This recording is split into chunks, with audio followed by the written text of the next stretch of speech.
आइए प्रार्थना करते हैं। स्वर्ग और पृथ्वी की सृजनहार पिता, इस मौका के लिए धन्यवाद देते हैं कि आपके पवित्र और सत्य वचन को सीखने जा रहे हैं। हमें समझने के लिए बुद्धि दे, यीशु के नाम से मांगते हैं, आमीन। जय मसीह के दोस्तों, आज का विषय है नया नियम में रविवार। चौथी शताब्दी के आरंभ में सम्राट कॉन्स्टेंटाइन ने रविवार को पूरे रोमन राज्य में एक सार्वजनिक त्यौहार बनाने का आदेश जारी किया। सूर्य के दिन का उसके मूर्ति पूजक विषयों द्वारा सम्मान किया जाता था और ईसाइयों द्वारा इसका सम्मान किया गया। मूर्ति पूजक और ईसाई धर्म के परस्पर विरोधी हितों को एकजुट करना सम्राट की नीति थी। उन्हें चर्च के बिशपों द्वारा ऐसा करने का आग्रह किया गया था, जिन्होंने महत्वाकांक्षा और सत्ता की प्यास से प्रेरित होकर यह माना था कि यदि ईसाई और अन्य जातियों दोनों द्वारा एक ही दिन मनाया जाता है तो यह ईसाई धर्म मूर्ति पूजकों का नाम मात्रा स्वीकृति को बढ़ावा देगा और इस प्रकार चर्च की शक्ति को आगे बढ़ाएगा। लेकिन जबकि कई ईश्वर के भय मानने वाले ईसाइयों को धीरे धीरे रविवार को कुछ हद तक पवित्र मानने के लिए प्रेरित किया गया, फिर भी उन्होंने सच्चे सब्बात को ईश्वर के पवित्र दिन के रूप में मानते थे और चौथी आज्ञा के पालन किया। धोखेबाज ने अपना काम पूरा नहीं किया था। उन्होंने ईसाई जगत को अपने झंडे तले इकट्ठा करने और अपने उप प्रधान गौरवान्वित पोप जो ईसा मसीह के प्रतिनिधि होने का दावा करता है, उसके माध्यम से अपनी शक्ति का प्रयोग करने का संकल्प लिया। आधे परिवर्तित मूर्ति पूजक, महत्वाकांक्षी धर्माध्यक्षों और विश्व प्रेमी चर्च पुरुषों के माध्यम से उन्होंने अपना उद्देश्य पूरा किया। समय समय पर विशाल परिषदें आयोजित की गई, जिनमें दुनिया भर से चर्च के गणमान्य व्यक्तियों को बुलाया जाता था। लगभग हर परिषद में सब्बात जिसे परमेश्वर ने स्थापित किया था उसे थोड़ा नीचे दबा दिया जाता था, जबकि रविवार को तदनुसार ऊपर उठाया जाता था। इस प्रकार मूर्ति पूजक त्यौहार को अंततः एक पवित्र संस्था के रूप में सम्मानित किया जाने लगा, जबकि बाइबिल सब्बात को यहूदी धर्म का अवशेष घोषित किया गया और इसके पालन को शापित घोषित किया गया। महान धर्म त्यागी स्वयं को उन सभी से ऊपर जिसको ईश्वर कहा जाता है या जिसकी पूजा की जाती है उससे ऊंचा करने में सफल हो गया। 2 उसने ईश्वरीय कानून के एकमात्र सिद्धांत को बदलने का साहस किया, जो पूरी मानव जाति को सच्चे और जीवित ईश्वर की ओर स्पष्ट रूप से इंगित करता है। चौथी आज्ञा में ईश्वर को स्वर्ग और पृथ्वी के निर्माता के रूप में प्रकट किया गया है और इस तरह वह सभी झूठे देवताओं से अलग है।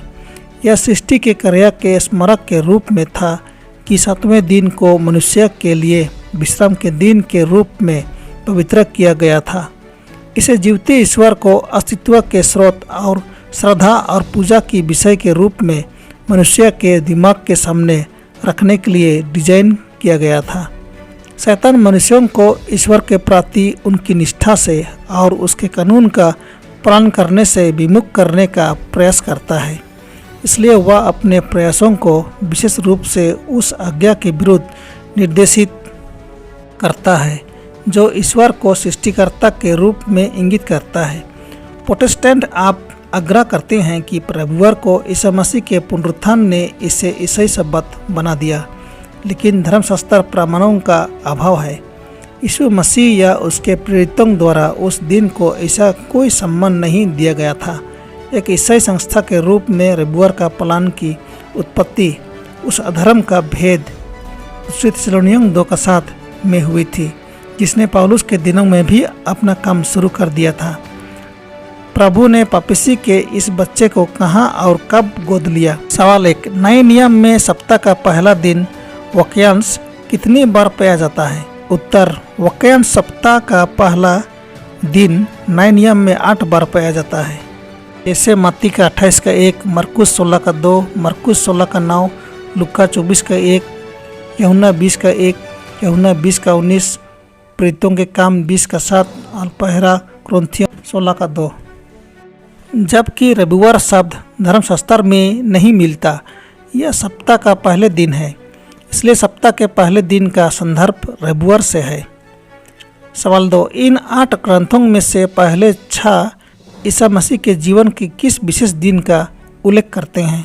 उत्तर, पूर्ववर्ती ग्रंथों में से पहले 6 में उनके पुनरुत्थान के दिन का उल्लेख है।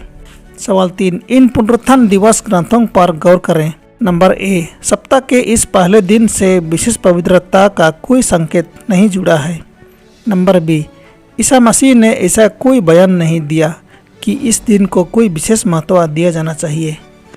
नंबर सी, मत्ती, मरकुस और लूका ने स्पष्ट किया कि सप्ताह के पहले दिन शिष्यों के कब्र पर आने से पहले सब्त का दिन समाप्त हो गया था।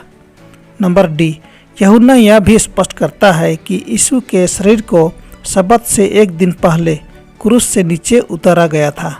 यूहन्ना 19 का 31 और 42। सवाल 4, पौलुस द्वारा पुनरुत्थान की घटना को कितना महत्व दिया गया है? पढ़ें 1 कुरिन्थियों 15 का 12 से 20। उत्तर नंबर ए में देखेंगे, यदि मृतकों का पुनरुत्थान नहीं होता तो मसीह भी नहीं जी उठता। कुरिन्थियों 15 का 13। नंबर बी, यदि मसीह नहीं जी उठा तो हमारा प्रचार व्यर्थ है और आपका विश्वास भी व्यर्थ है। यह वचन 14। नंबर सी में, यदि मसीह जी नहीं उठाया गया तो आपका विश्वास व्यर्थ है, आप अब तक अपने पापों में हो। वचन 17। नंबर डी, यदि मसीह को पुनर्जीवित नहीं किया गया तो वे जो मसीह में सो गए हैं नष्ट हो जाएंगे। वचन 18। नंबर ई, अब मसीह जी उठा है और जो सो गए हैं उनमें पहला फल बन गया है। वचन 20। सवाल 5, जबकि यीशु का पुनरुत्थान एक घटना के रूप में सर्वोच्च महत्व का है, इसका क्या प्रमाण है कि पुनरुत्थान का दिन उपासना का दिन या विश्राम का दिन माना जाए? उत्तर, इस दिन को ऐसे कोई पवित्रता को दिए जाने या रखे जाने का कोई उल्लेख नहीं किया गया है। सवाल 6, क्या यीशु के जीवन और शिक्षा के ईश्वरीय रूप से प्रेरित रिकॉर्ड में कोई डायरेक्ट या इनडायरेक्ट वचन शामिल है कि सब्त को 7वें दिन से पहला दिन में बदला जाना था? उत्तर, बदला जाने का विपरीत यीशु ने अपने शिष्यों से कहा कि यरूशलेम के आने वाले विनाश के प्रकाश में उन्हें प्रार्थना करनी थी कि उनकी भगना ना तो जाड़े में हो ना ही सब्त के दिन हो। मत्ती 24 का 20। इस प्रकार 29 वर्षों तक शिष्य तभी भी प्रार्थना कर रहे थे कि उन्हें अपने सब्त के दिन सप्ताह के 7वें दिन को अपवित्र करने की आवश्यकता ना हो।